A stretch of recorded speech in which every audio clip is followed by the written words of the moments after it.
चलिए, good morning. स्वागत है आप सभी का फिर से परीक्षा पोर्टल पर। और कल की बेसिक मैथ्स की क्लास को ही हम फिर से कंटिन्यू करने वाले हैं। इसमें हमने क्या पढ़ा था कल? क्लासिफिकेशन ऑफ नंबर पढ़े थे, है ना। उसके बाद हमने क्या देखा था उसमें? अ, उसका आपने देखा होगा कि यूनिट प्लेस और उसका फेस वैल्यू प्लेस वैल्यू देखी थी, है ना। आपने देखा होगा कि 5 अंकों की कुल कितनी संख्या होती हैं, 2 अंकों की कुल कितनी संख्या होती हैं। इस पे बेस्ड थोड़ी से क्वेश्चन भी किए थे हमने। जैसे आपने देखे होंगे कि उसको 120 पेज का एक रजिस्टर है आपके पास या नोटबुक है, उस पे पेज नंबर लिखने हैं तो कुल कितने अंक लिखने पड़ेंगे, उसमें इस सब का उपयोग होता है। सबसे छोटी संख्या, सबसे बड़ी संख्या, 6 अंकों की सबसे छोटी संख्या, 6 अंकों की सबसे बड़ी संख्या, ये सब चीजें बनती हैं। कोई दिक्कत नहीं है इसमें। उसके बाद आपने क्लासिफिकेशन देखा होगा, और क्लासिफिकेशन में आपने देखा होगा हमने पूरा नंबर सिस्टम, पूरे नंबर्स को कितने भागों में बांटा था? कितने भागों में? 2 भागों में। एक रियल पार्ट, रियल मतलब वास्तविक, वास्तविक। इनमें कंफ्यूजन तो नहीं है किसी को? रियल नंबर और एक होते हैं इमेजिनरी या काल्पनिक, जो कि वास्तव में उपलब्धि नहीं है, जैसे कि √-2। किसी भी संख्या का नेगेटिव नंबर का अंडर रूट, ऐसी कोई संख्या है क्या? नहीं है।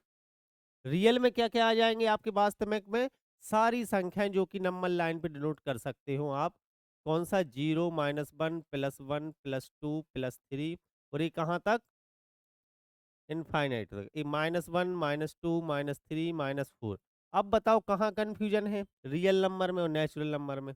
ये रियल नंबर है, ए भी नहीं है, इसमें क्या है? +1 भी है, +3 भी है, -2 भी है, -8 भी है, 2.5 भी है, माइनस का 2.5 भी है, -5.5 भी है। यहाँ कहीं होगा? मतलब यहाँ पे क्या क्या आ जाते हैं रियल के अंतर्गत? दशमलव वाले भी और पूर्णांक भी। अब इसको हमने 2 भागों में बांटा था इन सबको। किस भागों में? रि- नहीं, रियल को हमने पहले 2 भागों में बांटा। एक पूर्णांक या इंटीजर, और एक दूसरा डेसिमल, दशमलव। 2 भागों में नहीं बांटा था? अब तो कंफ्यूजन नहीं है। रियल क्या है, समझ गए? रियल को सब कुछ, जितने भी नंबर हैं जो कि वास्तव में मौजूद हैं, चाहे वो दशमलव हो, चाहे वो पूर्णांक हो, चाहे नेगेटिव हो, चाहे पॉजिटिव हो, पूर्णांकों में सब कुछ क्या है? Real number. ठीक है। अब रियल नंबर में जो आपने पूर्णांकों को बांटा, उनको सिर्फ वो लिया है जो पूरे अंक हैं। जैसे कि 0, 1, 2, 3, 4, -1, -2, -3, ये सारे प्लस इन्फिनिटी तक, ये माइनस इन्फिनिटी तक। इसमें 2.5 नहीं लोगे आप। इनमें तो सारे आ जाते हैं वास्तविक में, दशमलव वाले भी। यहाँ दशमलव वाली संख्या छोड़ के जो पूरे अंक हैं वो नेगेटिव भी हो सकते हैं, पॉजिटिव भी हो सकते हैं, जीरो भी हो सकते हैं। यही सब देखा था पिछली क्लास में हमने, है ना। अब इनको बांटा था पूर्णांक को 3 भागों में। कौन सा? नेगेटिव, पॉजिटिव और जीरो। या आप बोलो सर ऋणात्मक और धनात्मक। ठीक है। और एक जीरो या शून्य। खुश?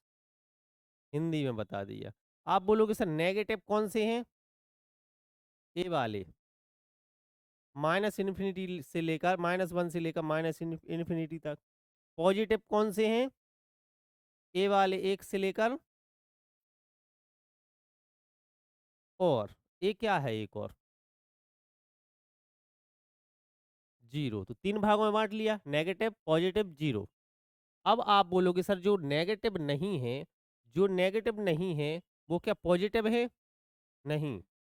जो नेगेटिव नहीं है वो जरूरी नहीं है पॉजिटिव हो। वो क्या हो सकते हैं? जीरो भी हो सकते हैं। मतलब ए वाली जो संख्याएं लिखी हैं, कौन सी? ए वाली, देखो ए,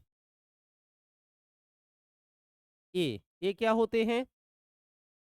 नेचुरल नंबर, पॉजिटिव इंटीजर। पूरा आपका कौन सा? Natural number. कौन से? धनात्मक पूर्णांक, पॉजिटिव इंटीजर सारे। ठीक है, अब कंफ्यूजन है क्या?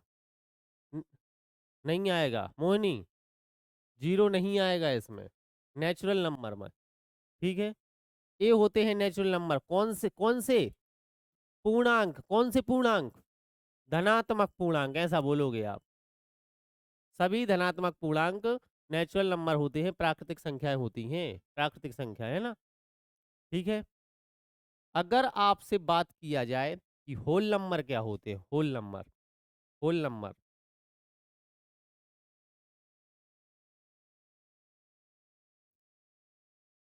अब समझ गए ना, हमने किसको बांटा? वास्तविक संख्याओं को बांटा है दो भागों में, पूर्णांक और डेसिमल।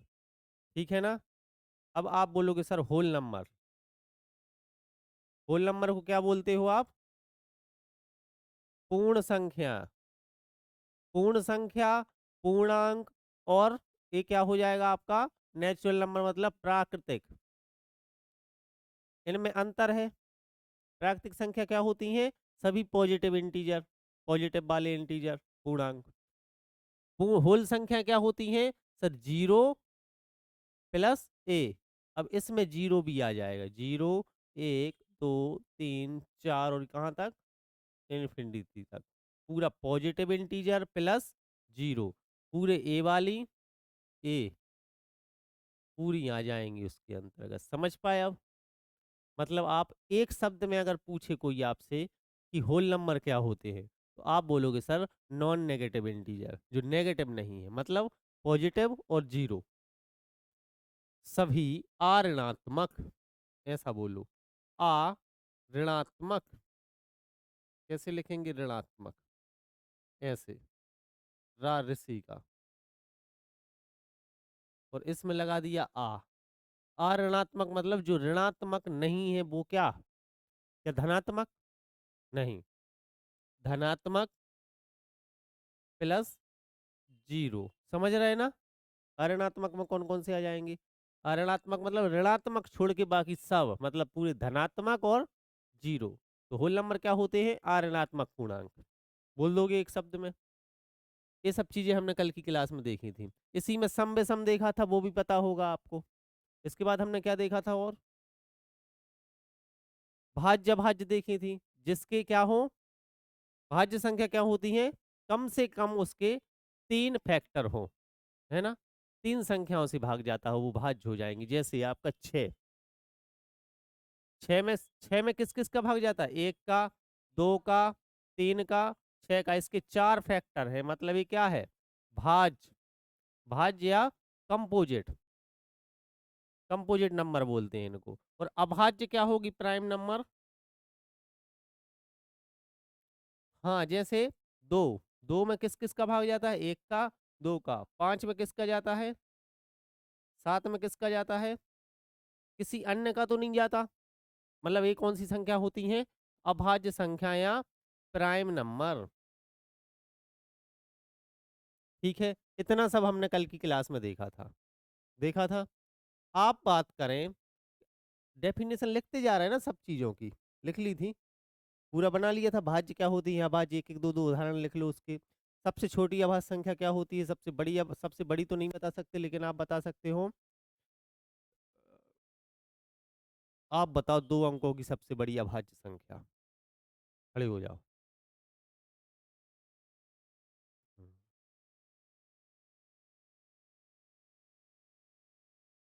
बताओ। 11?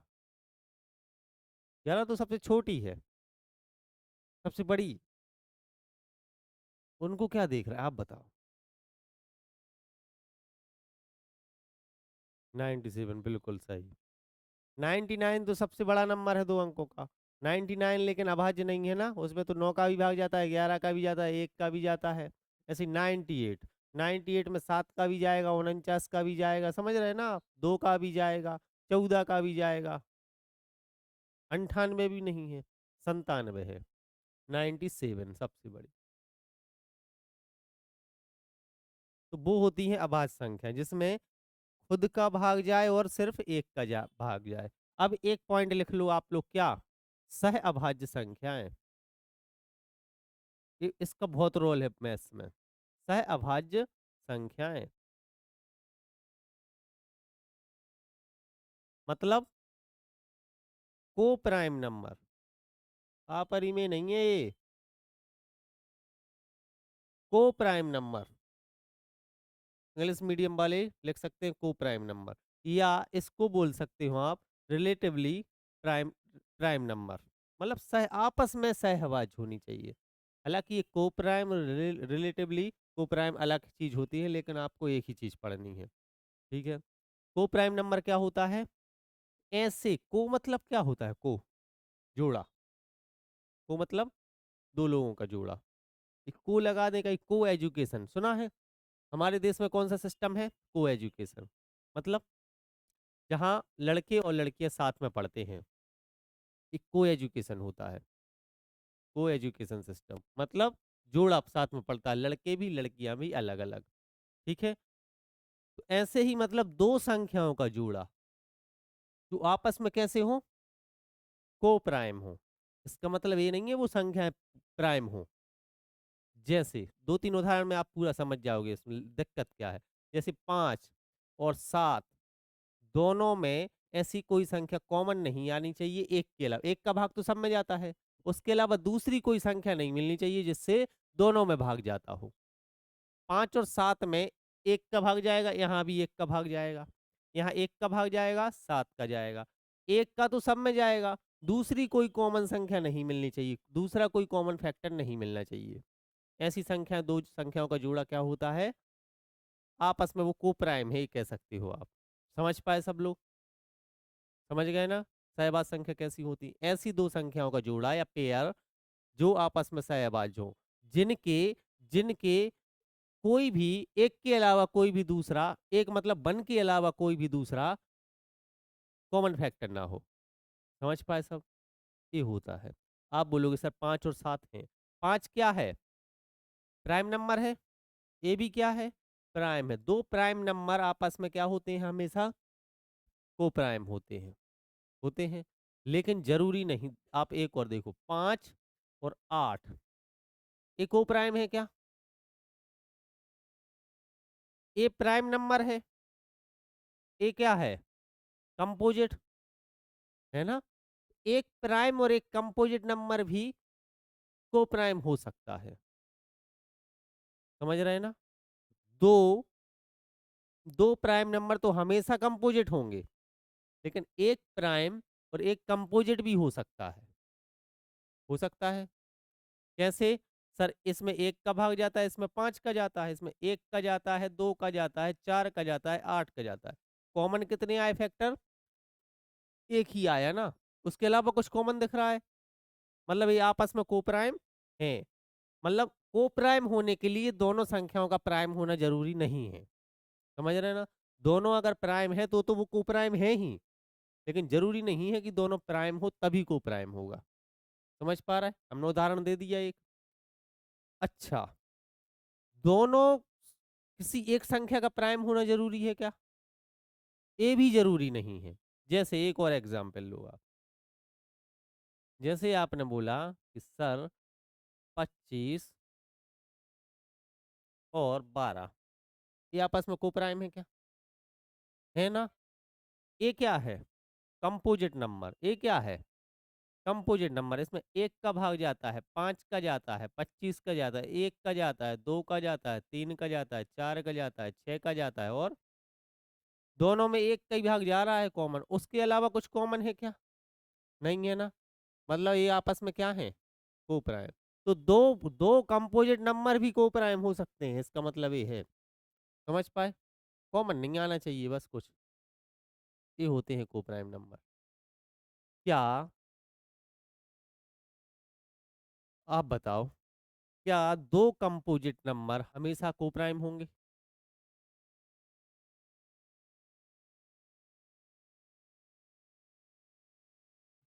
नहीं होंगे ना। क्या दो कंपोजिट नंबर प्राइम नंबर हो, सॉरी, दो कंपोजिट नंबर, सुनना ध्यान से, क्या दो कंपोजिट नंबर प्राइम नंबर हो सकते हैं? सॉरी, दो कंपोजिट नंबर को प्राइम नंबर हो सकते हैं? हो सकते हैं। तो आप बोलोगे हाँ ये सही है विकल्प। समझ रहे हैं ना? लेकिन हमेशा होंगे, ये गलत है। हो सकते हैं। अगर आपसे बोला जाए 2 कंपोजिट नंबर हमेशा प्राइम नंबर होंगे तो गलत है ये option. 2 composite number coprime number हो सकते हैं। हो सकते हैं, हो गए। लेकिन हमेशा होंगे ये ज़रूरी नहीं है। जैसे 36 और 16 थोड़ी है, इसमें 6-6 का भाग जा रहा है। 6 का नहीं सॉरी 4-4 का जा रहा है, 1 का जा रहा है, 2 का, इसमें 1 का, 2 का, 4 का, इसमें भी 4 का। समझ पा रहे हैं ना? ऐसा जा रहा है, 3 का भी जा रहा है।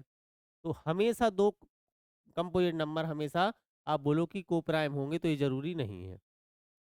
हाँ, 2 एक प्राइम नंबर और एक कंपोजिट नंबर हमेशा आपके क्या होंगे? को-प्राइम होंगे क्या? नहीं होंगे। एक प्राइम और एक कंपोजिट, 2 हमेशा को-प्राइम होंगे? एक प्राइम और एक कंपोजिट हमेशा नहीं होंगे। लेकिन हो सकते हैं क्या? हो सकते हैं? हो सकते हैं। हमेशा कैसे नहीं होंगे? जैसे आपके पास आ जाए 14 और 7, एक है प्राइम, ये है कंपोजिट। ये आपके को-प्राइम है क्या? नहीं है ना, 1 का भाग जाता है, 7 का जाता है, 14 का जाता है, 1 का जाता है, 7 का। 1 के अलावा 7 भी तो मिल गया इसका। मतलब ज़रूरी नहीं है हमेशा होंगे, लेकिन हो सकते हैं। ये 4 लाइनें समझे कौन सही ऐसे आ जाते हैं क्वेश्चन बताओ, निम्न में से कौन-सा विकल्प सही है? समझ रहे हैं ना ये क्यों पढ़ा रहा है? ये तो एक तो नॉलेज हो रहा है, दूसरा इनसे क्वेश्चन कैसे बनते हैं? निम्न में से कौन-सा विकल्प सही है? या कौन सही नहीं 3 सही देके गलत पूछ लेंगे, गलत कौन-सा है? पूछ लेंगे 2 प्राइम नंबर हमेशा कंपोजिट हमेशा को-प्राइम होते हैं। हमेशा हो सकते हैं या होंगे? हमेशा होंगे। हो सकते हैं, हमेशा नहीं होंगे। बताओ एक आध उदाहरण जो कि दोनों प्राइम हो और कंपोजिट ना हो। हाँ, ये हमेशा होंगे दोनों, ये हमेशा होंगे। बताओ कोई प्राइम नंबर, 2 प्राइम नंबर जो कि कंपोजिट नहीं है, सॉरी को-प्राइम नहीं है। बोलो, जैसे 11-17 ले लिया। कुछ भैया वो प्राइम इसीलिए है क्योंकि 1 का भाग जाएगा वो खुद संख्या का जाएगा। 1 का जाएगा खुद संख्या का जाएगा। समझ में आ रहा है? हाँ, तो 17 का जाएगा। इनमें कॉमन 1 के अलावा कुछ आएगा ही नहीं कभी। कितनी भी बड़ी ले लो संख्या आप। जैसे आपने 83 ले ली, 97 ले लिया। ये दोनों आपस में क्या हैं? Prime number. एक हमेशा 2 प्राइम नंबर हमेशा क्या होते हैं? को-प्राइम होते हैं। ठीक है? मतलब ये तो हमेशा होंगे 2 एक बार और ध्यान से सुन लो। 2 अगर आपके प्राइम नंबर हैं तो ये हमेशा क्या होंगे? को-प्राइम होंगे। 1 प्राइम और 1 को-प्राइम नंबर हमेशा को 1 प्राइम और 1 कंपोजिट नंबर हमेशा को-प्राइम होगा क्या? नहीं, हमेशा नहीं होगा। लेकिन हो सकता है क्या? हाँ, हो सकता है। 2 कंपोजिट नंबर हमेशा को-प्राइम होंगे? नहीं। लेकिन हो सकते हैं क्या को-प्राइम? हो सकते हैं। समझ में आया पाँचों लाइन? ठीक है। ऐसे ही आपसे क्वेश्चन पूछे जाएँगे। तो समझ गए को-प्राइम नंबर क्या होता है? ये 3 उदाहरण लिख सकते हो आप। को-प्राइम नंबर भी क्लियर है अब। अब हम बात करते हैं कहाँ?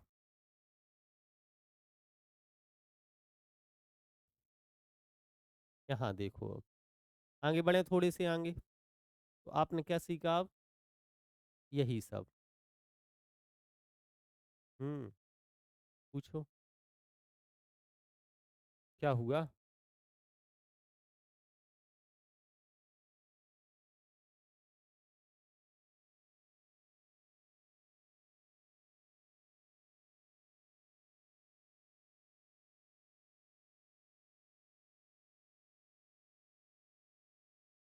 तो आपने भाज्य, अभाज्य, सह-अभाज्य सब देख ली?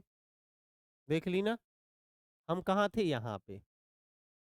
यहाँ पे आपने पूर्णांक देख लिए क्या होते हैं? ऋणात्मक, धनात्मक, शून्य, अऋणात्मक, प्राकृतिक संख्या क्या होती है? पूर्ण संख्या क्या होती है? सम संख्या क्या होती हैं? विषम संख्या क्या होती हैं? ये सब चीज़ें देख ली आपने? ठीक है। आगे चर्चा करें हम किस पे? दशमलव पे। तो दशमलव में आपने क्या दे हाँ, आ जाइए। अरे वाह! ईद का चाँद। कितने दिन में आ रही हैं आप? 1 नहीं, और ज़्यादा दिनों में। नहीं, नहीं, नहीं, हमें याद है, बहुत सारे दिन से नहीं आई आप।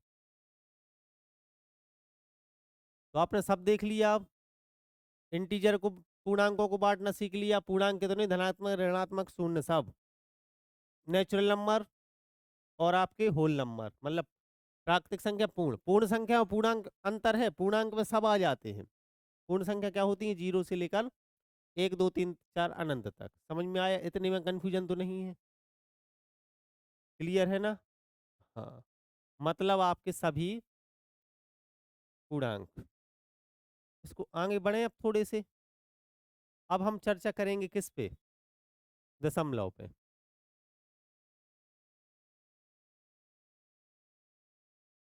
दशमलव को भी आपने कितने भागों में बांटा था? 2 भागों में। दशमलव को 2, एक शांत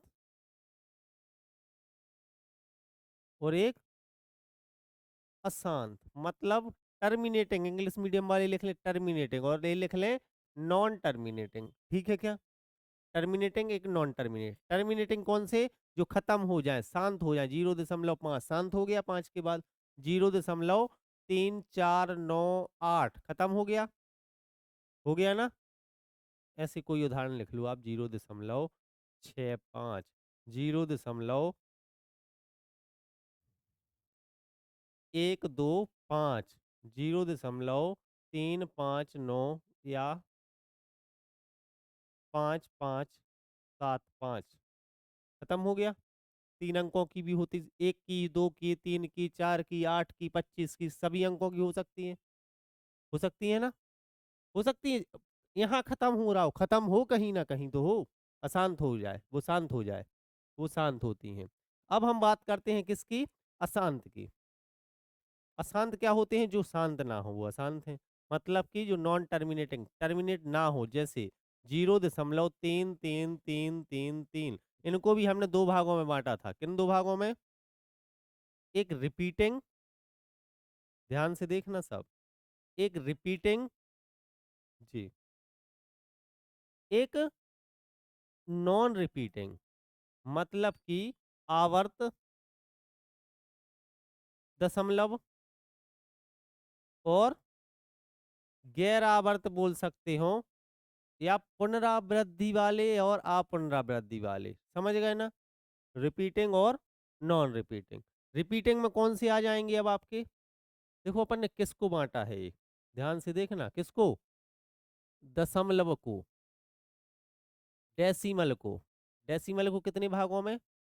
2 भागों में, एक शांत एक अशांत। अशांत को भी 2 भागों में। कितने भागों में? 2 भागों में। एक आवर्त, एक नॉन आवर्त या गैर आवर्त या नॉन रिपीटिंग बोल सकते हो आप इसको, है ना? रिपीटिंग और नॉन रिपीटिंग। रिपीटिंग कौन से? जो बार बार रिपीट हो रहे हैं, 0.3333, वो 3 कभी खत्म नहीं हो रहा, कहाँ तक जा रहा है? ऐसे ही 0.636363, मान लो कुछ भी 2 अंक रिपीट हो रहे हैं तो भी होने दो, कोई दिक्कत नहीं है, ये भी क्या होंगे? रिपीटिंग। अब आप चर्चा करेंगे किसकी?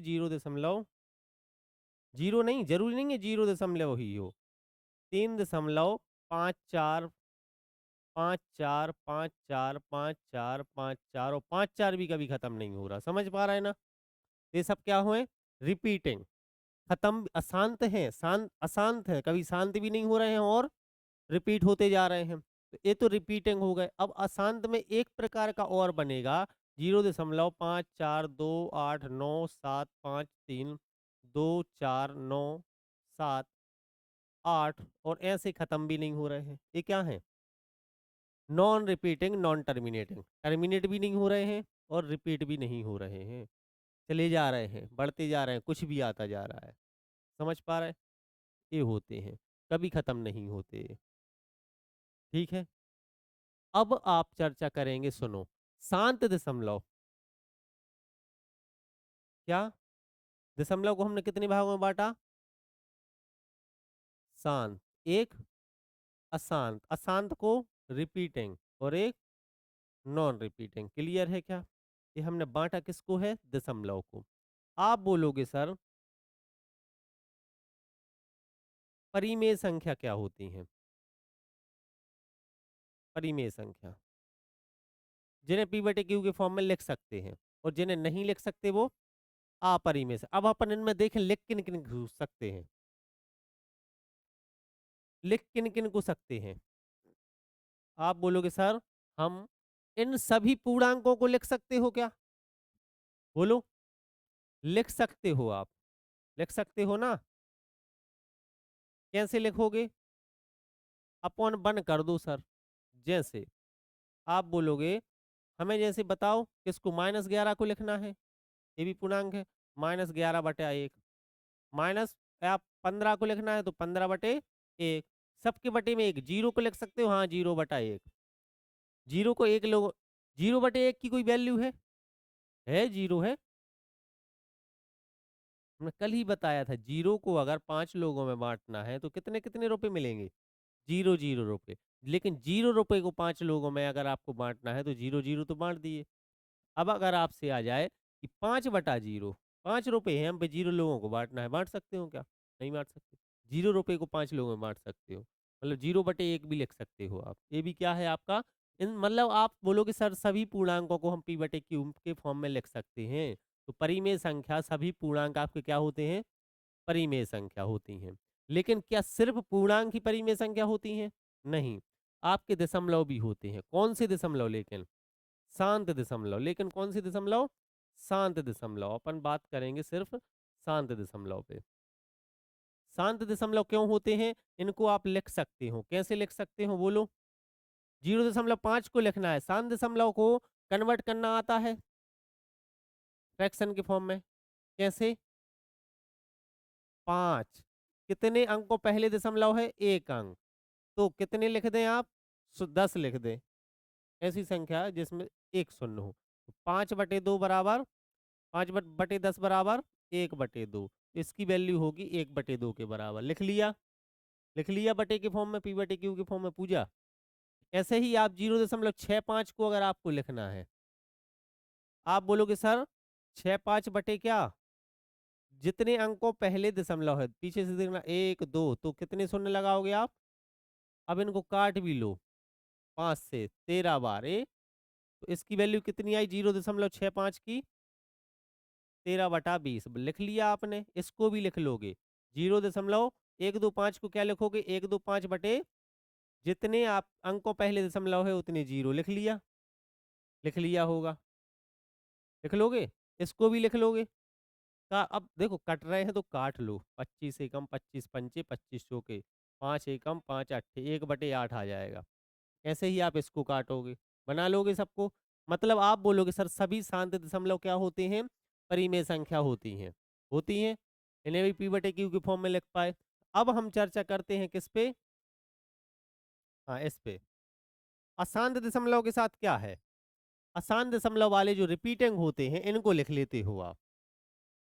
रिपीटिंग वाले को पी बटे क्यू के फॉर्म में लिख लोगे और इनको लिख लोगे? लिख लोगे? बोलो। नहीं लिख पाओगे। हाँ, यही आंसर देना है। कौन? रिपीटिंग वाले, non terminating but repeating, non terminating but repeating, इनको आप लोग लिख लोगे। जैसे कि आप चर्चा करोगे क्या? हम चर्चा करें इसी की, रिपीटिंग वाले को।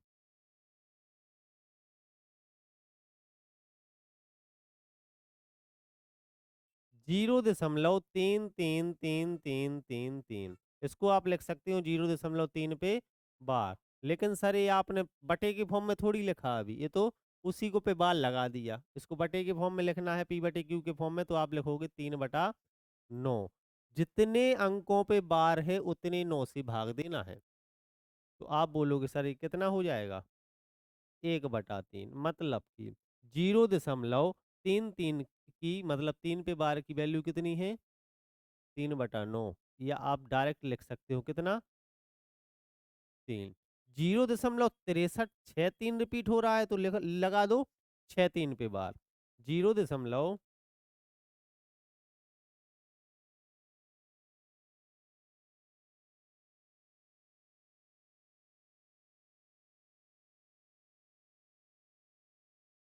छः तीन 6 3 ऐसा रिपीट होता जा रहा है, तो क्या लिख सकते हो आप? 0.63 पे बार। और इसी को आपको काय में बदलना है? फ्रैक्शन में, पी बटे क्यू की फॉर्म में। तो क्या लिख दो? 6/63 बटे 99। समझ में आया? हाँ, नो नो नो, हमेशा। तो आप बोलोगे कितने से काट लें? 9 से काट लें अगर, तो 9 9 7 63 21, 9 7 63, 9 से 11 बार। तो आप बोलोगे सर 0.63 की वैल्यू कितनी है? 7/। अब आपसे बोला जाए 3.54 की वैल्यू, 5 4 5 4 रिपीट हो रहा है, हो रहा है। इसको क्या लिखें? आप बोलोगे सर 3.54 पे बार। इसको कैसे लिखें अब? 354/99 लिख दें क्या? नहीं लिखे ना। इसको ऐसे करना है, 3 प्लस 0.54। अब 0.54 को लिखना आता है। आप बोलोगे सर 3 + 5 4/9 से काटेगा, 9 छिंग 54, 9 से 11 बार, 6/11, 3 सही, 6/11 आंसर दे सकते हो। लेकिन ये पी बटा क्यों नहीं हुआ? तो आप बोलोगे सर 11 × 3 = 33 और 6/, ए है आंसर सही। लिख पाए? ये क्यों लिखते हैं, है ना? कैसे आया ये सब चीज़ों पे चर्चा करेंगे आप। हाँ, सब सब सीखोगे। यहाँ तक समझ में आया? लिख सकते हो लेकिन। अच्छा, इसको रिवर्स आपको ये लिखना है। जैसे आपको एक और बता दें कि इसकी वैल्यू 1/3 ही होगी क्या? होगी। आप भाग दे के देख लो। आप भाग दे के देख लो। किसमें? 1/3 मतलब क्या होता है? 1 में 3 का भाग। भाग ना जाती शून्य। हाँ, अपन ने दशमलव लगाया शून्य। 3 तिरका 9, बचेगा 1, 0, 3 तिरका, फिर 3 तिरका, ऐसे 3 खत्म होगा क्या? मतलब 1/3 की वैल्यू ये आ गई। ये तो निकालना आती है। इससे यहाँ जाना नहीं आता था, तो वो भी सीख लिया। 3/9, 1/3। यहाँ से यहाँ कन्वर्ट कर लोगे अब। कितने से भाग देना है? 9 से। और सुनो, जैसे 7/11 की वैल्यू 0.63 होती है क्या? आपको अभी तक तो नहीं पता था, लेकिन 7 से हम 11 को भाग देंगे। भाग न जाती सुन 0। 11 से 11 छिंग 66 बचेगा 11। हाँ, 33, फिर बचेगा 7, फिर 11 छिंग 66, फिर बचेगा 4, 11 30, 63 नहीं 33, बचेगा 7। समझ रहा है ना? 6 3 6 3 रिपीट होता जाएगा। कर लिया ना कन्वर्ट आपने? मतलब सही किया था आपने। ऐसे ही जब आप बात करोगे किसकी? जी, 3.5454 या 5 4 पे बार, तो इसकी वैल्यू कितनी निकल के आई आपकी? 39/11। मतलब कन्वर्ट तो कर लिया। अब आप 39 को 11 से भाग दो। 11 × 3 = 3 बार तो पूरा चला गया। घटेंगे 6 बचेंगे, भाग ना जाती, पॉइंट लगा दिया और शून्य लगा दिया। ठीक है। 11 से भाग देना तो सबको आता है ना। 11 पंचे बचेगा, उतारेंगे क्या? 11 चौके बचेगा कितना? कितनी बार जाएगा? कितना बचेगा? 11 चौको समझ गए ना? 5 4 रिपीट हो गया, मतलब 5 4 रिपीट हो जाएगा। मतलब ये भी सर वैल्यू आपने सही निकाली थी। लेकिन 9 से ही क्यों भाग दें? बात ये भी तो है। हाँ, ये कहीं नहीं सिखाते। ये बस रटा देते हैं बच्चों को। जितने अंकों पे बार है उतने 9 से भाग देना है। एक और चीज सब सीखोगे आप। अब सुनो, जैसे 0.3 3 3 3 3 3 3 है ना? तो ये कहाँ तक है? इन्फिनिटी तक। ये क्या है? इसी की वैल्यू निकालनी है ना। इसको हम मान लेते हैं, मान लो x, और x की ही वैल्यू निकालनी है। निकालनी है ना? निकालनी है।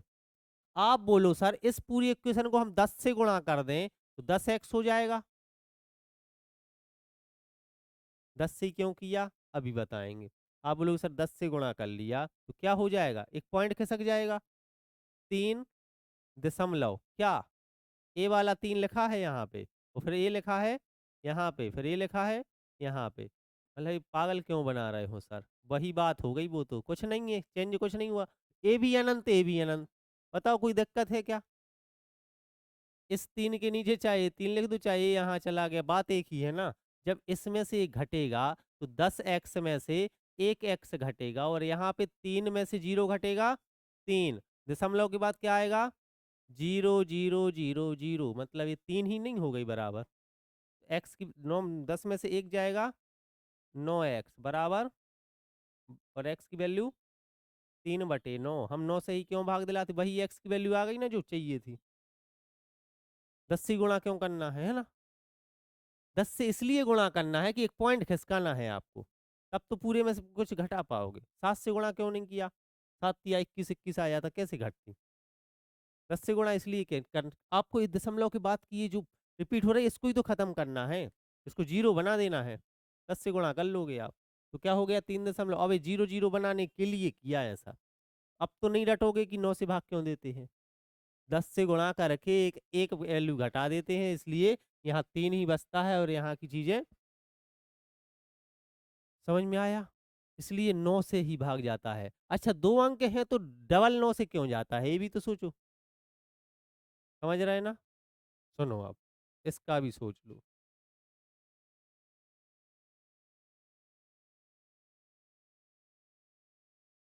अगर आपके पास डबल अंक है, जैसे 0.636363 और ये रिपीट हो रहे हैं, सुनना ध्यान से। इसको मान लिया आपने क्या? x। अगर आप 10x की वैल्यू निकालते हो, मान लो, तो ये कितना आ जाएगा? 6.3। यहाँ पॉइंट खिसक जाएगा, फिर 6, फिर 3, फिर 6, फिर 3, फिर 6, फिर 3, फिर 6। अब इसके नहीं 0 आएगी क्या इसकी वैल्यू? नहीं आएगी। नहीं घटा पाओगे, मतलब यहाँ 10 का गुणा नहीं, यहाँ कितने का गुणा होगा? हाँ, समझ पाए? x की वैल्यू 0.6363 थी। ज्यादा छोटे अक्षर तो नहीं हो जाते? देखते हैं ना सबको पीछे तक। 63636363, समझ में आया? तो आप बोलोगे सर 100 से गुणा करके देखो आप, तो क्या हो जाएगा? 6 3 आ जाएगा यहाँ पे, और यहाँ पे क्या बचेगा? 6 3 6 3 6 3 6 3 6 3, कहाँ तक? दोनों इन्फिनिटी तक। अब बोलो 100 में से एक जाएगा 99, 163 में से 0 जाएगा 63 का 63, जो 2 अंक रिपीट हो रहे थे वही आ गए, और बाजू में क्या आ जाएगा? मतलब ये 63 के बराबर आ गए, तो x की वैल्यू क्या निकल के आई? 63/, बेसिक इसका ए है। दोनों ऐसे 3 अंक होते अगर, तो तीनों को 0 के ऊपर खिसकाने के लिए 1000 से गुणा करना पड़ता आपको, इसलिए 3 9 से भाग दोगे। समझ में आया? मतलब रिपीटिंग वाले को, जो रिपीट होते हैं, उनको हम p/q के फॉर्म में लिख सकते हैं। मतलब आपकी ए वाली भी संख्याएं क्या होंगी? परिमेय संख्या। कौन सी? कौन सी? यहाँ देखो, ए होंगी, ए होंगी, ए भी होंगी। तो रिपीटिंग में आपकी कौन कौन से आ जाएंगे? सॉरी, आपके p/q के फॉर्म में पूर्णांकों को लिख सकते हो, दशमलव में शांत को लिख सकते हो, अशांत में रिपीटिंग वालों को लिख सकते हो। इनका कोई विकल्प नहीं है। किनका? इनका। ऐसे समझ लो, ये है आपके पास पूरा डेरिवेशन, मतलब पूरे हमने बांट लिए। या इसको और नीचे खिसकाओ। अब हम एक स्याही यूज कर रहे हैं, कौन सी? कौन सी कर लें? अलग देखिए, हरी वाली। p/q के फॉर्म में आप किसको लिख पाए? इनको, इनको, इनको, इनको, इनको, इनको, इनको, इनको, इनको, इनको, इनको, इनको, इनको लिख पाए? ये सारी क्या हैं? परिमेय संख्याएं, रेशनल नंबर। समझ में आया? अब रेशनल नंबर की डेफिनेशन अकेले से काम नहीं चलेगा। वो पूछेगा निम्न में से कौन सी परिमेय संख्या है, और वहां लिखा होगा सभी पूर्णांक। बोलो, सभी पूर्णांक हैं क्या? आप बोलोगे ये विकल्प सही है, सभी पूर्णांक नहीं है। पूर्णांक तो पूरे हैं, ये तो अलग दशमलव है। पूर्णांक तो पूरे हैं ना। नहीं। हाँ सुनो अब। चलो ठीक है, इतना समझ में आ गया। अच्छा, परी में कौन नहीं है? उसको हम गुलाबी ले लेते हैं। ए, सिर्फ कौन सा? नॉन रिपीटिंग नॉन टर्मिनेटिंग वाला परी में नहीं है। ये क्या होता है? आ परी में, गलत लिख दिया।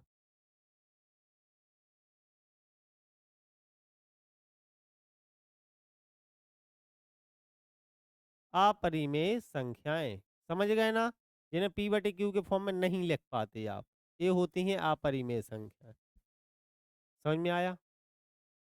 तो परिमेय संख्या कौन सी होती हैं?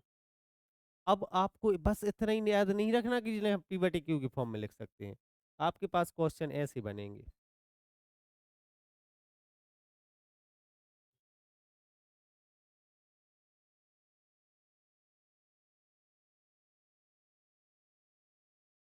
निम्न में से कौन सी परिमेय संख्या है? सुनना ध्यान से सब लोग। पहला,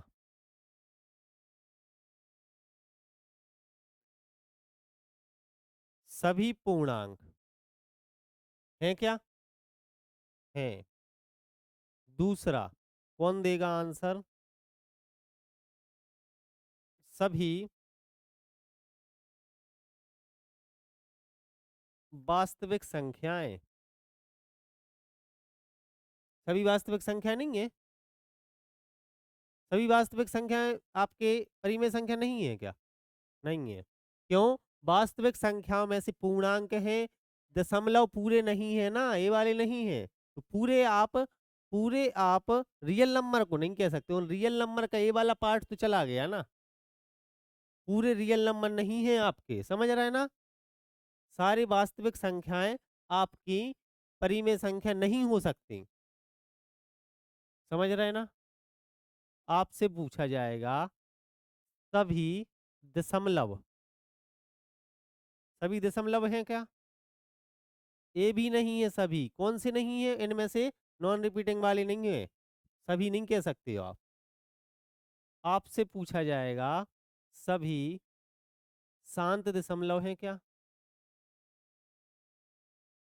शांत दशमलव सभी पी बटे क्यू में लिख सकते हो क्या? लिख सकते हो। शांत दशमलव तो सारे आ गए ना, ये लिख सकते हो। ये हैं। चौथा, पांचवा,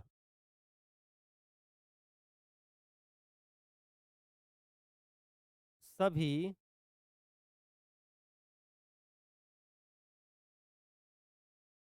आवर्त अशांत दशमलव।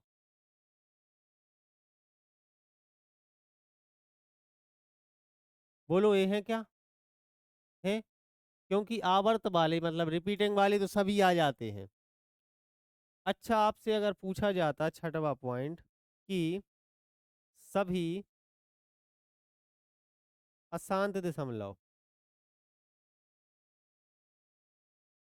है क्या? सभी अशांत नहीं है, कुछ अशांत तो है। इनमें से कौन से अशांत हैं? रिपीटिंग वाले, नॉन रिपीटिंग वाले नहीं है। ठीक है ना? ऐसे पॉइंट लिखे आएंगे चार, निम्न में से बताएं कौन सी सही है, विकल्प कौन सा नहीं है। बन जाएंगे, कोई समस्या नहीं है। बांट लिया ना सबको? अपरिमेय संख्या कौन सी होती हैं? सिर्फ नॉन रिपीटिंग नॉन टर्मिनेटिंग वाली। पाई क्या है? पाई अपरिमेय। और 22/7 परिमेय है। वो तो 22/7 लिख ही दिया जब 22/7 पी बटे क्यू के फॉर्म में, तो ये तो परिमेय है। लेकिन पाई क्या है? अपरिमेय है। इसकी वैल्यू 22/7 के लगभग बराबर है, लेकिन 22/7 नहीं है। पाई का मान कहीं से नहीं आया, पाई का मान ही नहीं है ये। इसके लगभग बराबर है। देखो, जैसे आपने 22/7 को भाग दिया, 7 से भाग दोगे, 7 दिया 21, बचेगा एक। 7 से एकम 7 बचेगा 3, जीरो उतारोगे, 7 चौको 28 बचेगा 2। 7 से जाएगा, 7 दूनी 14 बचेगा 6। 7 आठे 56 बचेगा कितना? 4, 7 से कितनी बार जाएगा? 35, लगभग ये वैल्यू आई। और ये 22/7 रिपीट कर जाएगा एक बार। करवाएं? कितना बचा? 5, 7 पन्ना 35 बचेगा 5, 7 सतैया बचा 1, 7 एकम, एक आ गया, 7 एकम 7 बचेगा 3, 7 चौको, इतने के बाद रिपीट होने लगा। मतलब 22/7 तो क्या है?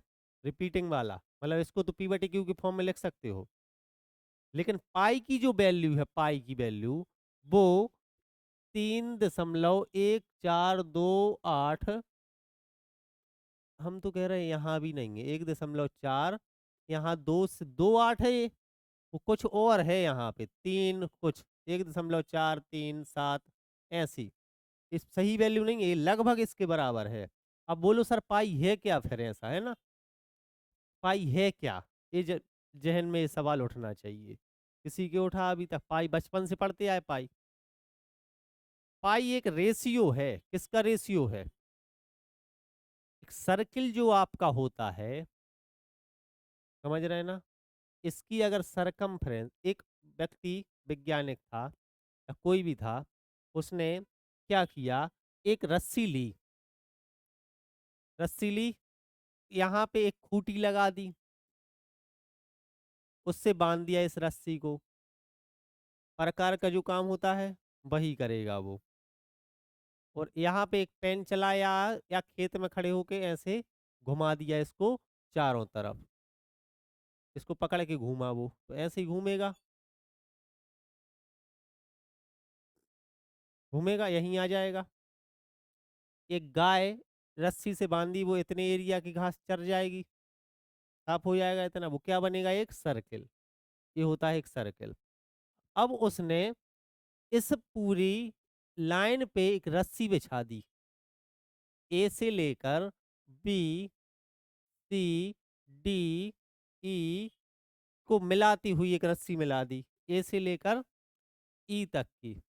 ई नहीं, ए, बी, सी, डी, ई, ऐसी एक रस्सी, और वापस ए तक। ये जो रस्सी की लंबाई थी उसका अनुपात किसके अनुपात से? यहाँ से लेकर यहाँ तक की ऐसी सीधी लाइन खींच ली एक उसने, ए से लेकर मान लो पी तक, ए पी की लंबाई का ही अनुपात क्या होता है? पाई। एक वैल्यू मान ली कि इनका अनुपात हमेशा पाई के बराबर होगा, ठीक है, वो है पाई। जैसे आपने पढ़ा होगा इसकी सरकमफ्रेंस क्या होती है? 2 पाई आर। क्या है? सरकमफ्रेंस, परिधि। आप बोलोगे सर आर का दुगना, आर मतलब सबको पता है ना, त्रिज्या, रेडियस, पढ़ी है ना, रेडियस क्या होती है? उसके सर्कल से लेकर, उसके सेंटर से लेकर उसकी सरकमफ्रेंस तक की दूरी रेडियस होती है। और ये पूरी दूरी क्या होती है? डायमीटर। डायमीटर, डायमीटर क्या बोलते हो? व्यास। तो समझ रहे हैं ना, ये 2r की वैल्यू किसके बराबर होगी? व्यास के बराबर। व्यास के बराबर होगी। 2r मतलब व्यास। तो ऐसा लिख सकते हो आप पाई। ये क्या है? 2r, व्यास या डी। हाँ, तो आप बोलोगे सर ये 2r काय के बराबर है? व्यास के बराबर। व्यास गुणा पाई क्या होता है? परिधि। आप बताओ परिधि बटे व्यास क्या होगा? पाई। तो अगर कोई आपसे पूछे पाई क्या है, कुछ नहीं है सर, एक सर्किल की परिधि का रेशियो किसके साथ? उसके व्यास के साथ क्या होता है? पाई। ए अनुपात, ये हमेशा फिक्स रहता है, फिक्स। तो इसकी वैल्यू आज तक कोई नहीं निकाल पाया। इसकी वैल्यू 3.14 और ऐसे 5 लाख अंकों तक भी जा चुके हैं, लेकिन फिर भी वो सही नहीं है। अगर आप 22/7 निकाल के एरिया निकाल रहे हो अगर किसी सर्किल का, तो वो गलत आया है आपका। समझ पाए? छोटी सी एरिया तो बिल्कुल लगभग बराबर आ जाएगा, लेकिन आप पूरे विदिशा सर्कल में बसा हो तो उसकी अपन रेडियस निकालते आप, तो हो सकता है 5 किलोमीटर स्क्वायर का फर्क आ जाए। समझ रहे हैं ना? बड़े बहुत बड़े एरिया के निकालोगे तो फर्क आ जाएगा, पॉइंटों में कुछ ना कुछ आएगा। वो सही मान नहीं है पाई का। पाई का सही पाई वैल्यू किसकी है? परिधि का व्यास। परिधि क्या होती है? 2 पाई आर। व्यास क्या होता है?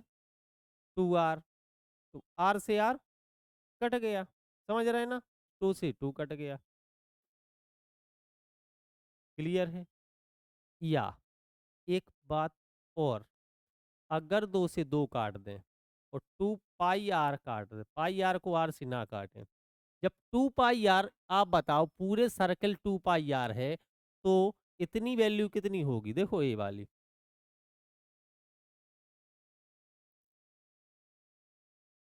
पाई आर नहीं होगी। तो पूरी 2 पाई आर 2 से भाग दे दो तो ये पाई आर। और ये क्या होगा? ये पूरा डायमीटर, तो रेडियस इतनी। तो आप एक ये भी बोल सकते हो, अर्ध परिमाप का रेशियो किसके साथ? रेडियस के साथ। लेकिन नहीं समझो इतना, अभी वो अपन जब ज्योमेट्री ट्रिग्नो वो पढ़ेंगे आप मेंसुरेशन, तब बताएंगे ये सब चीजें। बस इतना याद रखो, किसी भी वृत्त की परिधि का किसके साथ रेशियो? उसके व्यास के साथ। समझ गए ना? ए वाली रस्सी जो यहाँ से यहाँ तक बिछाई थी, इसकी लंबाई का और इस लंबाई का रेशियो हमेशा बराबर होगा, चाहे सर्कल छोटा हो चाहे बड़ा हो, यही होती है पाई। अब तो नहीं रहेगा डाउट। ये सब चीजें हम बाद में और डिटेल में पढ़ेंगे, है ना? अभी यहाँ आते हैं। तो हो गए परिमेय अपरिमेय। आपने और क्या पढ़ा था? भाज्य भाज्य पढ़ लिया था। ये सब चीजें आपने पूरा, आपका क्लासिफिकेशन हो गया है अब। ठीक है। एक होता है परफेक्ट स्क्वायर नंबर, जो किसी संख्या का स्क्वायर हो, वो परफेक्ट स्क्वायर होता है। लिख सकते हो आप लोग, परफेक्ट स्क्वायर नंबर।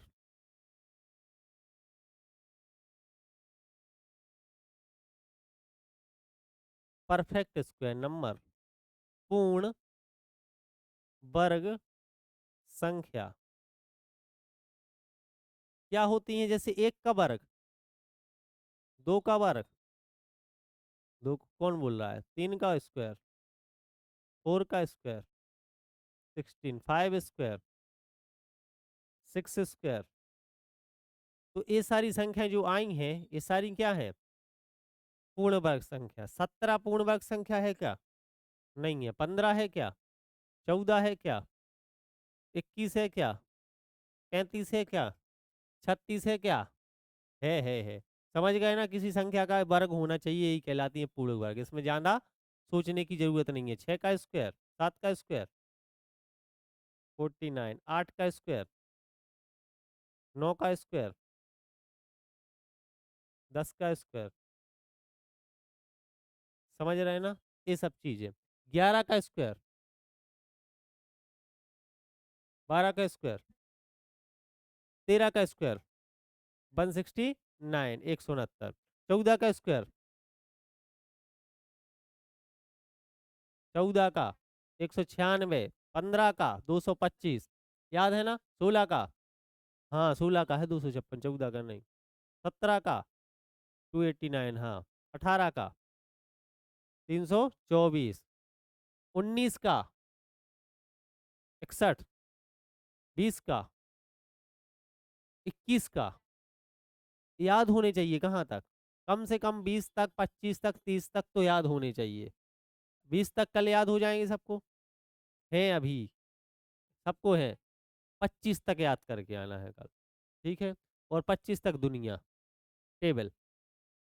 समझ गए ना? पूर्ण वर्ग संख्या क्या होती है? 1, 2, 1, 4 और बोलो 9, 16, 25, 36, ये सारी क्या है? पूर्ण वर्ग संख्या। आपसे पूछा जाएगा सबसे छोटी पूर्ण वर्ग संख्या कौन सी है? आप बताओ। 1। सबसे बड़ी? ये सबसे बड़ी थोड़ी है। अनंत चली जाएंगी वो तो। 225 का स्क्वायर, 2 लाख का स्क्वायर। पता ही नहीं है कब का निकालना है, बहुत बड़ी होगी, पता ही नहीं है अनंत तक। हाँ। समझ रहे ना? नहीं निकाल सकते सबसे बड़ी, लेकिन 2 अंकों की सबसे बड़ी कौन सी है? अच्छा, 2 अंकों की सबसे बड़ी 81। उसके बाद तो 3 अंक वाली शुरू हो गई। 3 अंकों की सबसे छोटी, 3 अंकों की सबसे बड़ी, 3 अंकों की सबसे बड़ी।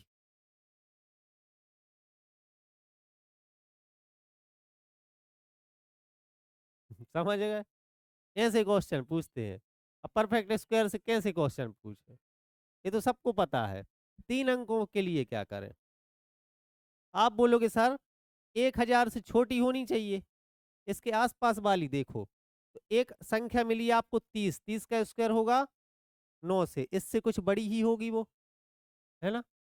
तो अपन ने 31 का निकाला, मान लो 31 का निकाला, आप 32 का निकाला आपने, 32 का स्क्वायर निकालना आता है। सब सीखो, इस बेसिक क्लास में यही सिखाने आए हैं कि मैथ सीखें कैसे।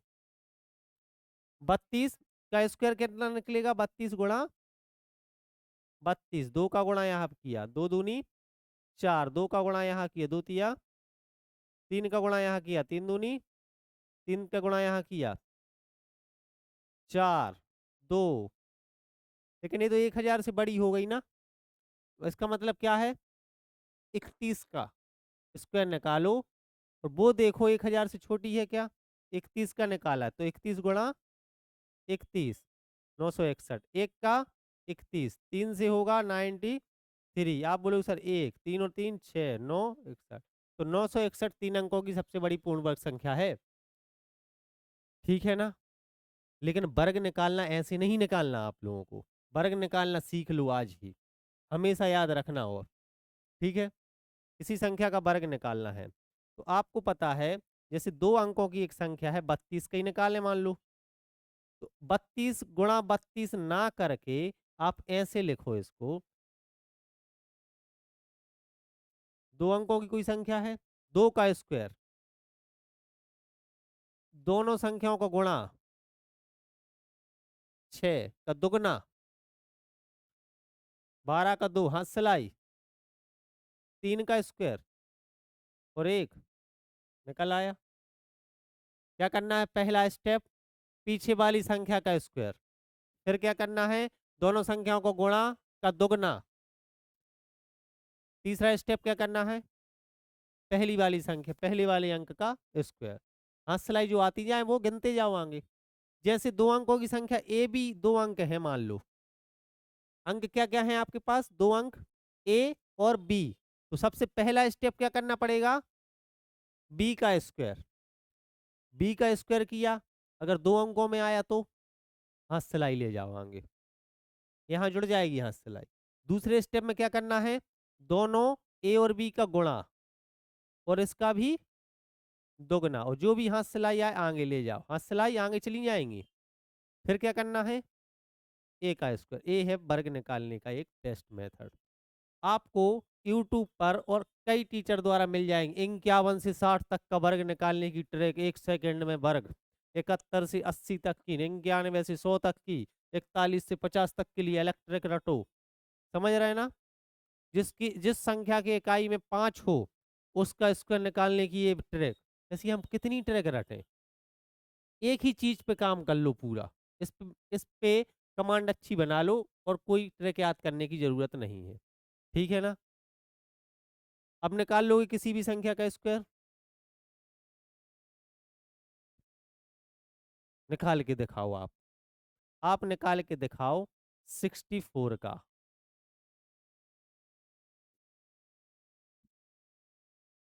सब लोग निकाल के दिखाओ, कोई बोलेगा नहीं, आंसर देंगे आप। 64 गुणा 64 नहीं करना देवी, ऐसे तो सब कर लेते हैं, जो हमने सिखाया उससे निकालो। कैसे निकालना है? 3 स्टेप में। नहीं, आपको नहीं बोलना, बोल ही दिया। क्या करना है? पीछे वाली संख्या का स्क्वायर, 4 का स्क्वायर 16 बचा 1, दोनों संख्याओं को गुणा, 6 चौको 24 और 1 25, वाह। दोनों संख्याओं को गुणा का दुगना, आ जाइए, 6 चौको 24 का दुगना 48 और 1 49, हाथ सिलाई। फिर आगे वाली संख्या का स्क्वायर, 6 का स्क्वायर 36 और 4 40 96 होगा इसका स्क्वायर। समझ पाए? स्क्वायर निकालना सीखे सब, कोई समस्या नहीं है। ठीक है, अब बताओ समस्या कहाँ है? निकाल लोगे? ऐसे निकालना सीखो स्क्वायर।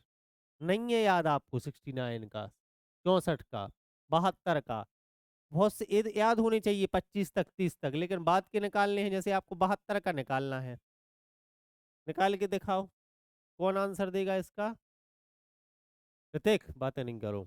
राजमोहन, 72 का स्क्वायर निकाल के दिखाओ।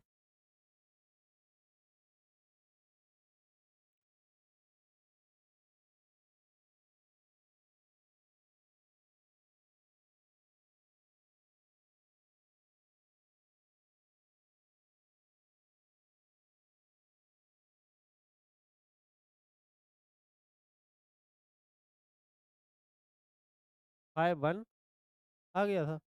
हाँ। आप बोलोगे सर पहले पहला स्टेप पीछे वाली संख्या का स्क्वायर निकालो। 2 का स्क्वायर 4, हाथ सलाई नहीं आई, छोड़ दो। 7 दूनी का दोगुना 28 का, अब आ गई हाथ सलाई तो ले लो। 7 सतैया और 2, ये सरल लगा ना? आराम से कर पाओगे इससे स्क्वायर निकालना किसी भी संख्या का? ऐसे सीखो इसको, बन जाएगा। निकालो आप ही आंसर देंगे, कोई नहीं देगा। आप 43 का स्क्वायर, 43 का।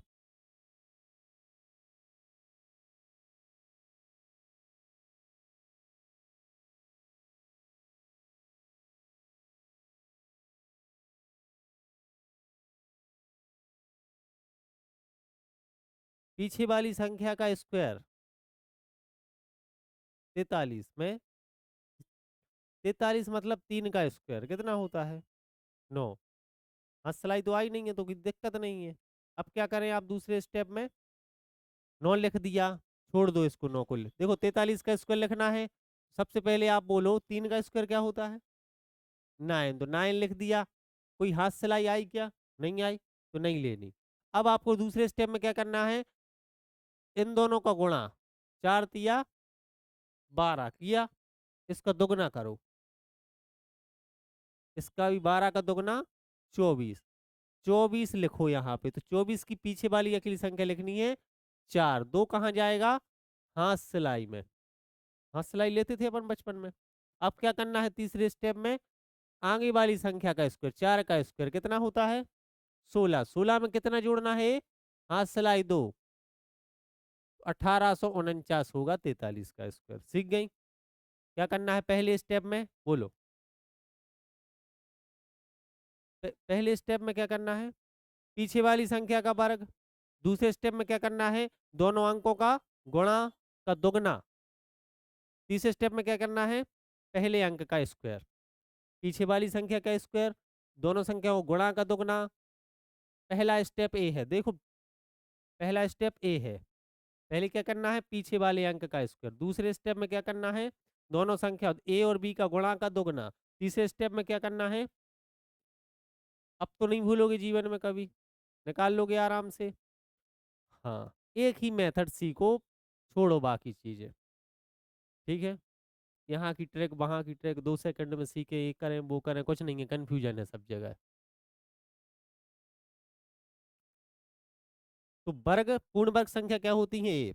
आप बताओ 11 का स्क्वायर क्या होता है? इकाई का अंक। 11 में 21 का स्क्वायर निकालोगे इकाई का अंक, 31 का निकालोगे इकाई का अंक 1। ऐसे ही 12 का निकालोगे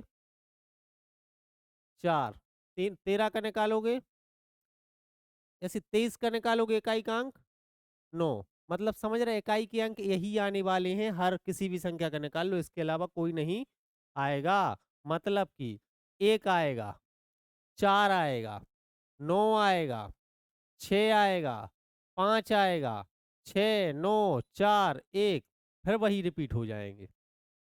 और एक कौन सा? 0। समझ रहे हैं ना?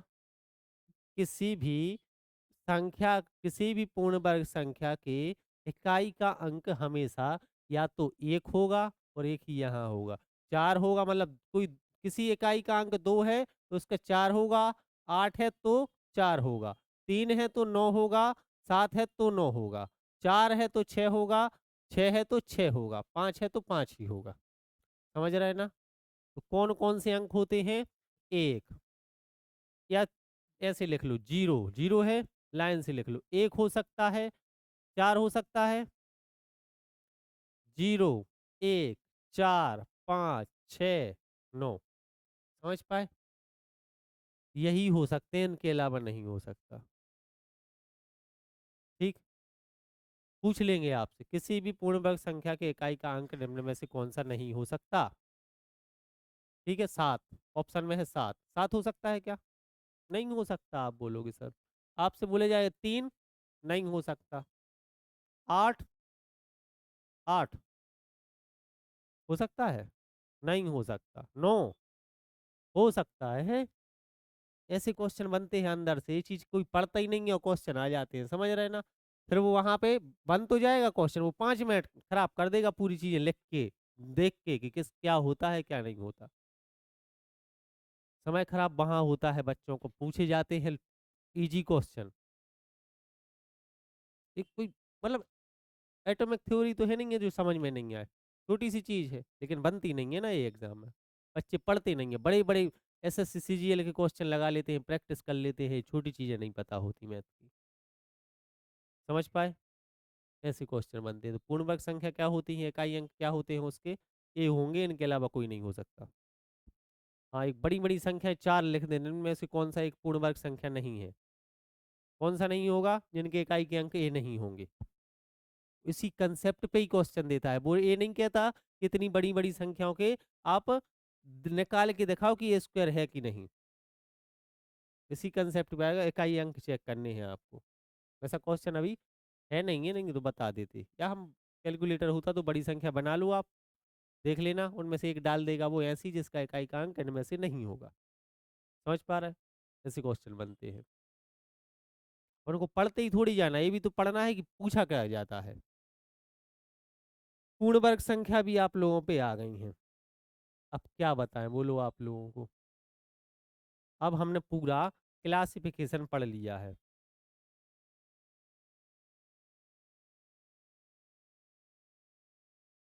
देखो, ए है पूरा क्लासिफिकेशन। ए पढ़ा था आपने। क्या पढ़ा था? नंबर को हमने कितने भागों में बांटा था? 2 भागों में, कि पूरे नंबर सिस्टम में नंबर को 2 भागों में, एक वास्तविक एक काल्पनिक। वास्तविक को पूर्णांक और दशमलव, और दशमलव। पूर्णांक को भी 3 भागों में, ऋणात्मक धनात्मक शून्य। पूर्णांकों को हमने कई तरीकों से देखा था, सम विषम में बांटा था, है ना।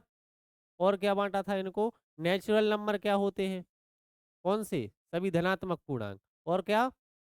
होल नंबर मतलब पूर्ण संख्या में जीरो भी शामिल हो जाता है, 0 1 2 ये सारी चीजें देखी थी। पूर्ण वर्ग संख्या, पूर्ण संख्याएं, प्राकृतिक संख्या, ये सारी चीजें। सम विषम देखी थी। परिमेय संख्या ये हरी हरी में थी जो परिमेय संख्या, जिन्हें पी बटे क्यू के फॉर्म में लिख सकते हो, इनको लिख सकते हो, शांत दशमलव को लिख सकते हो, सभी शांत दशमलव को लिख सकते हो, सभी पूर्णांक को लिख सकते हो, सभी वास्तविक संख्याओं को लिख सकते हो क्या? नहीं। ये सब चीजें क्लियर हैं? कोई समस्या अभी यहाँ तक? कोई समस्या नहीं है ना। ये है आपका पूरा डेरिवेशन। फिर आपने बोला दशमलव, दशमलव को भी शांत अशांत, शांत को भी अशांत को भी, रिपीटिंग नॉन रिपीटिंग, इस प्रकार से आपने पूरा बांटा, परिमेय अपरिमेय सब बांट लिया। भाज्य अभाज्य मतलब प्राइम कंपोजिट को प्राइम नंबर, सारी चीजें सीख ली आपने। ठीक है ना। अब हम बात करते हैं थोड़ा सा क्या, गुणज और गुणनखंड जो आपने कल देखे थे, है ना। हेडिंग डालो आप लोग, गुणज और गुणनखंड।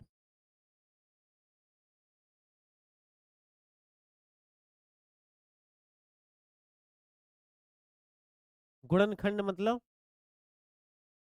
फैक्टर, गुणज मतलब मल्टीपल।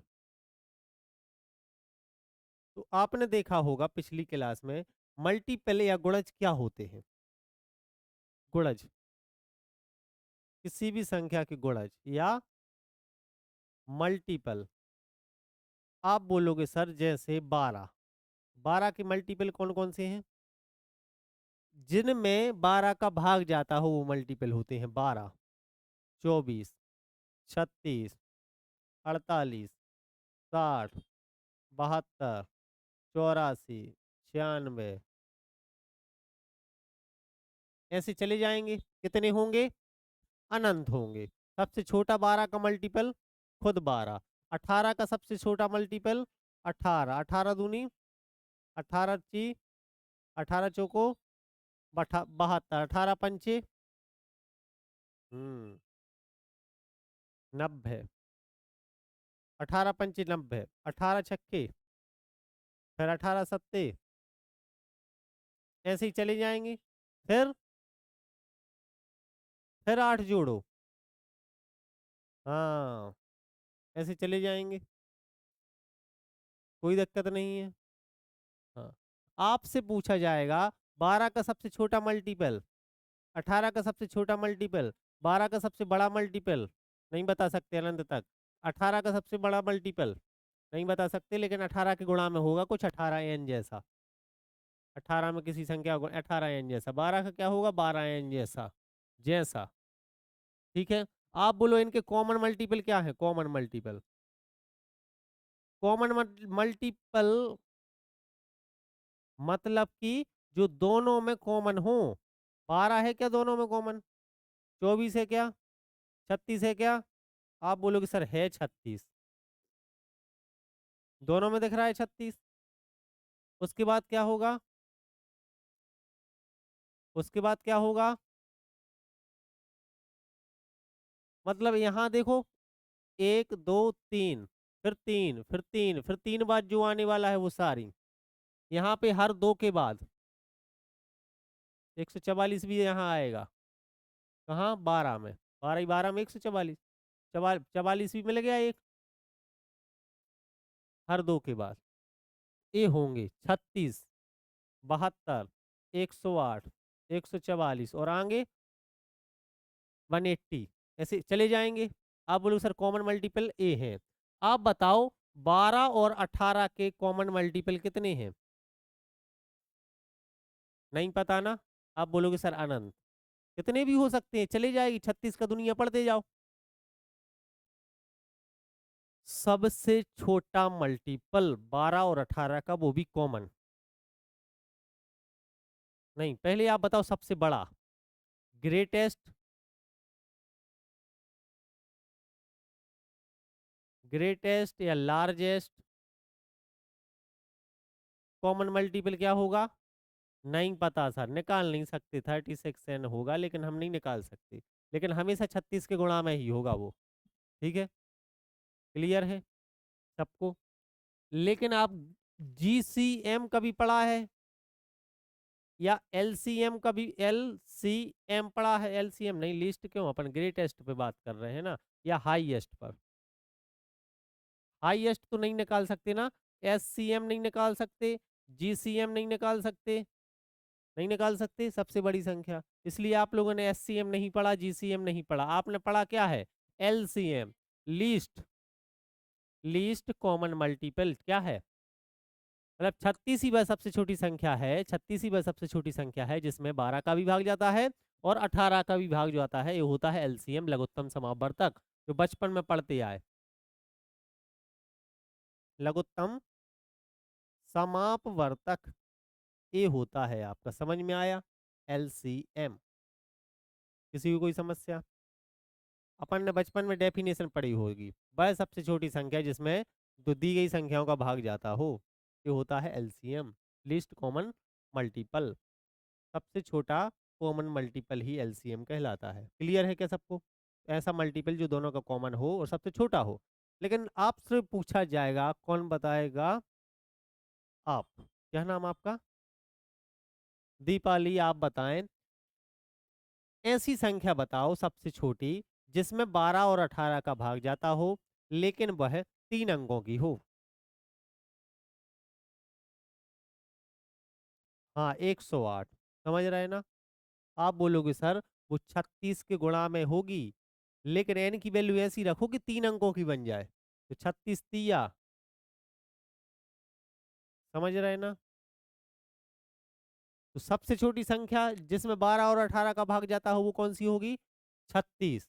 अगर अंक नहीं पूछे 36 है, लेकिन 3 अंकों की पूछी है तो 108 है। 3 अंकों की सबसे बड़ी पूछी है तो 1000 से छोटी सबसे पास में जो भी होगी वो होगी, समझ रहे ना। 3 अंकों की सबसे बड़ी बताओ मोहिनी, कोई नहीं बोलेगा, मोहिनी। 3 अंकों की सबसे बड़ी संख्या जिसमें 12 और 18 का दोनों का भाग जाता हो। हाँ, 12 और 18 दोनों का भाग इन्हीं में जाएगा, है ना? 972 यही आएगा क्या? बोलो। मोहिनी। हाँ, अब एक कैसे निकाले? चलो 5 अंकों की सबसे बड़ी संख्या पूछी होती तो क्या करते, है ना? एक कैसे निकाले? ये भी समझो। एन की वैल्यू कितनी रखें? एक रख के देखें, दो रख के देखें, तीन, ऐसी रख के देखते जाए। नहीं, वास्तव में आपको ये करना है कि अगर आपसे पूछा है 3 अंकों की, तो आपको क्या करना है? 3 अंकों की सबसे बड़ी संख्या क्या होती है? इसमें 36 का भाग अगर चला जाए तो यही है। इसमें अगर 36 का, क्योंकि वो तो 36 के गुणा में होगी, जो भी होगी, तो इसमें 36 का भाग दे के देखना है आपको। अगर 36 का भाग चला गया तो यही है, और नहीं गया तो कुछ शेष बचेगा, वो घटा दो। वो शेष क्यों बचा? क्योंकि एक्स्ट्रा है, वो घटा दोगे तो आ जाएगी। अपन ने 36 का भाग दिया, 36 दिया होता है 108, 36 दूनी होगा 72, कितना बचेगा बोलो? 27, कितना उतार लें? 9 उतार लें। अब कितनी बार जाएगा? अब 4 बार बस। ये आपका कितना है? 36 है, मतलब कि 6 बार तो पूरा जाना है और 7 बार पे चेक लगाना है। 7 छिंग 42, हाथ सलाई 4, 7 तिया 21 और 4 252, चला गया 7 बार। और 8 बार जाएगा तो 36 और जुड़ जाएंगे, इसमें ज्यादा हो जाएगा, हो जाएगा ज्यादा। मतलब कितनी बार ले जाए हम? 7 बार। 7 छिंग 42, हाथ सलाई 4, 7 तिया 21 और 4, कितना शेष बचा? 9 में से 7 जाएंगे 7, 7 में से 5 गया 27, शेष क्यों बच? अच्छा, किसी में भाग देने पे शेष क्यों बचता है? उतना उतना एक्स्ट्रा है, अगर उतना नहीं होता तो भाग चला जाता, यही मतलब हुआ, यही मतलब हुआ ना। जैसे 27 में 5 का भाग दिया तो 5 25, बचा शेष 2। ये 2 ज्यादा है 27 में, 2 घटा दो तो 25 बचेगा, और 25 में पूरा भाग चला जाएगा। ऐसे ही ये शेष 27 बचा है, इसका मतलब क्या है? 999 में से सर 27 घटाओ आप, तो कौन सी संख्या मिलेगी? 9 में से 7 गया 2, आप 9 में से 2 गया, 9 में से 0 गया, 972 कैसी संख्या आई जिसमें 36 का भाग जाता है? तो 36 का भाग जाता है मतलब 18 का भी जाएगा, 12 का भी जाएगा, समझ रहे ना? तो 972 वो संख्या हो गई 3 अंकों की सबसे बड़ी। आपने आंसर कैसे दिया था? तुक्का लगा के, सोच के, 108 का मल्टीप्लाई करके हो गया था। मतलब देखती गई आपकी किस में जाता है, इसकी गुणा में होगी कुछ। ऐसे अगर 7 अंकों की पूछी होती तो कठिन पड़ जाता ना। हाँ, तो ये है मेथड, समझ गए? अब सुनो, क्या 999 में ही भाग दें? दें, तभी तो उसके पास वाली निकलेगी। एक काम और कर सकते थे आप, थोड़ा सा स्मार्ट वर्क। क्या? अगर 999 में देना कठिन लग रहा है तो 1000 में भी दे लो, तो कोई दिक्कत नहीं है। इसमें से कुछ घटाओगे तो 3 अंकों पे भी तो पहुंचोगे, अगर सरल लगे तो ही। तो आपने बोला 36 दूनी 72 के, हाँ वहां पे देखो 72 घट के 27 बचे थे, यहाँ 28, एक ज्यादा संख्या ली, एक ज्यादा शेष बचेगा, नीचे एक ज्यादा शेष बचेगा, और क्या होगा इसके अलावा? कुछ नहीं होगा। समझ पा रहे हैं ना? आप बोलोगे सर 36 से अपन ने फिर गुणा किया 280 में जाए, तो आपने 35 से देकर 35 से भाग दोगे तो कितनी बार जाएगा? 8 बार। तो 8 बार 36 से दोगे ज्यादा पहुंच जाएगा, तो 7 बार दें। 7 छिंग 42 वही आएगा। कितना शेष बचेगा? एक ज्यादा शेष बचेगा। एक ज्यादा में से एक ज्यादा शेष घटेगा तो आएगा आंसर कितना ही? हाँ, 1000 में से अगर 28 माइनस कर रहे हो तो 972 ही आएगा। अब आपको जो भी 1000 में से घटाना सरल लग रहा है, 900 दोनों पे काम कर सकते हो आप, घटाना है। अच्छा आप बताओ, 4 अंकों की सबसे छोटी संख्या पूछी होती तो क्या करते? नीतू, अब क्या करें, 1000 की सबसे छोटी संख्या, 4 अंकों की सबसे छोटी संख्या। तो आप एक काम कर सकते थे कि सर 36 का गुणा में 28 शेष आया, इसका मतलब ये है, या देखो 2 ऑप्शन होते हैं, 1000 में से 28 घटा दो तो एक संख्या प्राप्त होगी, उसमें भागा चला जाएगा, इसमें भाग चला जाएगा। अब इसमें कितना जोड़ दो, 36 जोड़ दो तो भी भाग चला जाएगा, ये संख्या मिलेगी। नहीं चला जाएगा, जब इसमें भाग जा रहा है 36 जोड़ दो तो 36 का भाग नहीं चला जाएगा। ये बात सबको समझ में आ रही है, एक एक आदमी को? हाँ, जैसे कि एक उदाहरण दे के समझाए। समझा दूं सर, मतलब नहीं आई समझ में? सुनो ध्यान से। अगर आपको बोला जाए 27 ही ले लें हम, 27 में 5 का भाग दिया, पचम बचा शेष 27 में, या तो 2 घटा दो, 25 में भाग चला गया, या क्या क्या कर दो, 25 में 5 जोड़ दो, 30 में भी 5 का भाग जा रहा है। अगर 27 से छोटी वाली संख्या चाहिए तो कुछ जोड़ दो, बड़ी वाली चाहिए है तो उतना घटा के और जोड़ दो। मतलब आपने क्या किया, ये 30 लाने के लिए, 30 लाने के लिए क्या किया, 27 में से 2 घटाया, फिर कितना जोड़ा, 5 जोड़ा। इनडायरेक्टली आपने क्या किया, 5 जोड़ा, 2 घटाया। इनडायरेक्टली आपने क्या किया, 25 में कितना जोड़ा, 5 और 2 का अंतर कितना, 3। समझ रहे हैं ना? 5 और 2 क्या है, ये 2, इनका अंतर कितना है, 3।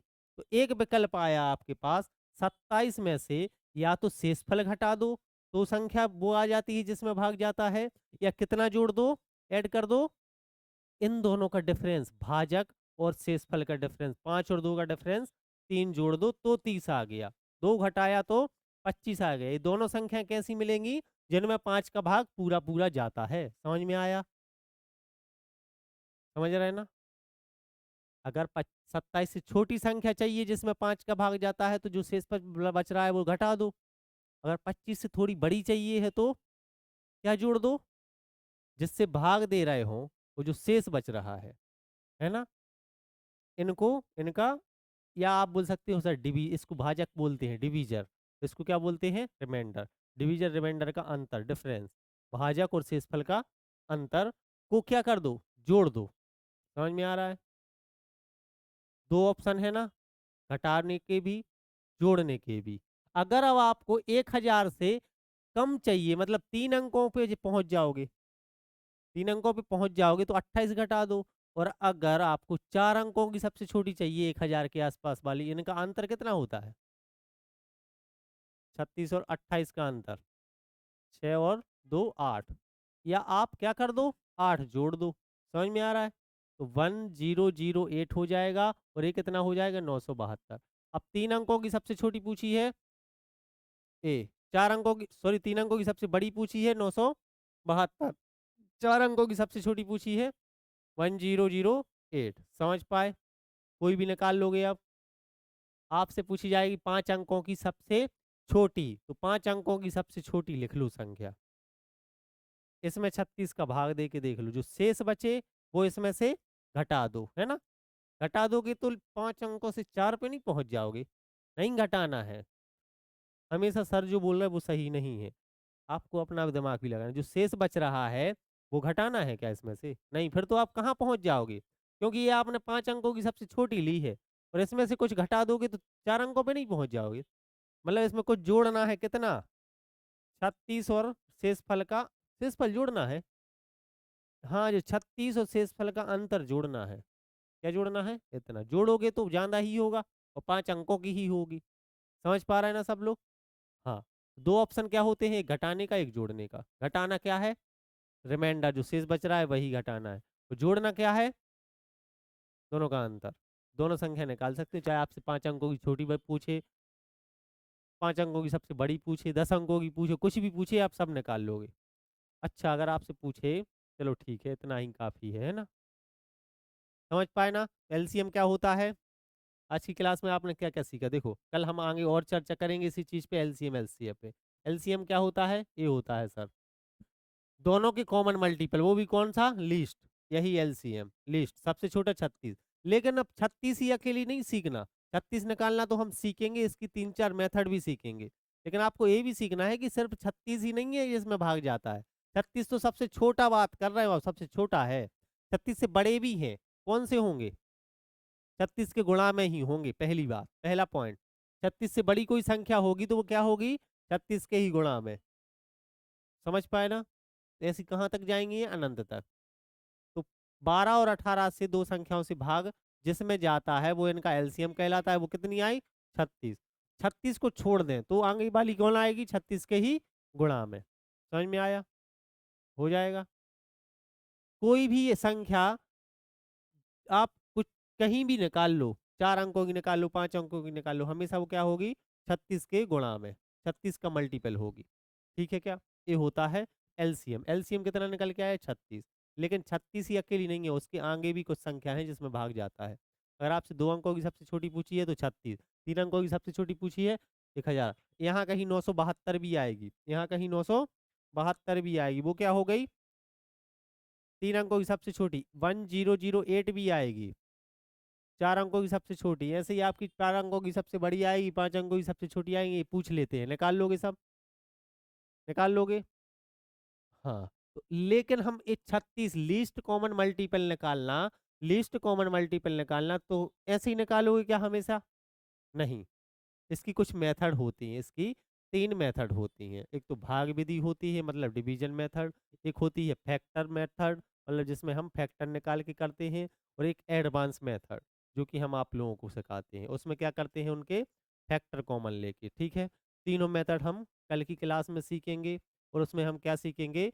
आप बिल्कुल देख के ऐसे कोई जो बचपन में पढ़ते आए एलसीएम निकालने की मेथड नहीं, आप संख्या देख के जैसे 72, या आपसे बोला जाएगा 24 और 36 का एलसीएम निकालो, जिसमें 24 का भी भाग जाता है और 36 का भी, तो आप देख के बताओगे सर 72, 24 दिया 72, 36 दूनी 72। तो इन्हीं सब चीज़ों पे हम चर्चा करने वाले हैं। कौन सी क्लास में?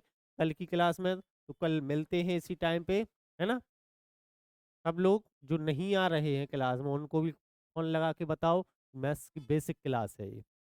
इसमें अगर आप बैठ गए तो मैथ्स का आपका फाउंडेशन बहुत ही मजबूत हो जाएगा। उसके बाद जो हम पढ़ेंगे वो तो पढ़ेंगे ही। हाँ, पिया। ठीक है, मिलते हैं कल की क्लास में। जय हिंद, जय भारत।